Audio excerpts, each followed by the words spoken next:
आज मैं एक्सप्लेन करने वाली हूँ शटर 2004 की एक थाई हॉरर मूवी। कहानी की शुरुआत में तून और उसकी गर्लफ्रेंड जेनी से होती है। दोनों एक पार्टी से रात में कार में घर लौट रहे होते हैं। रास्ते में उनकी कार के सामने अचानक एक लड़की आ जाती है और उससे टक्कर हो जाती है। जेनी गाड़ी रोककर उसकी मदद करना चाहती है, लेकिन तन डर के कारण उससे वहां से भागने के लिए कहता है। दोनों बिना किसी की मदद किए हुए वहां से निकल जाते हैं।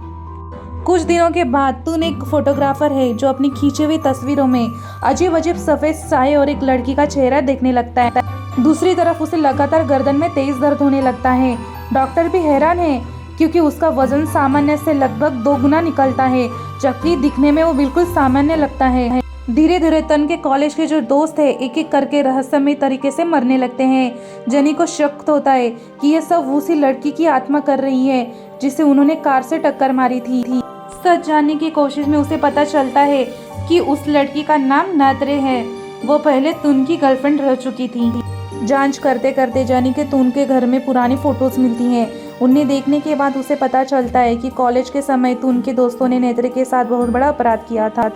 और सबसे चौंकाने वाली बात ये थी कि तून ने उन्हें नहीं रोका था, बल्कि वह उस अपराध की तस्वीरें खींचता रहा। इस धोखे और अपमान को नेत्रे कभी नहीं भूल सकी और बाद में उसने अपनी जान दे दी। इसके बाद नेत्रे की आत्मा उन सभी लोगों से बदला लेने लगी जिन्होंने उसके साथ गलत किया था।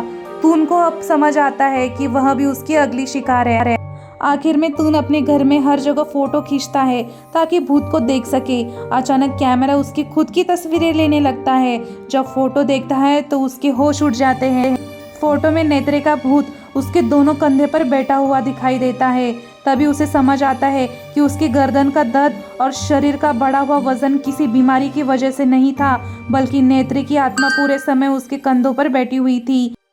कुछ देर के बाद तून अस्पताल जाता है और लेकिन आखिरी सीन में शीशे में उसे दिखाई देता है कि नेत्री उसके कंधों पर बैठी हुई थी। इसका मतलब ये था कि भी नेत्री उसका पीछा कभी नहीं छोड़ने वाली थी। और ये मूवी यही खत्म हो जाती है।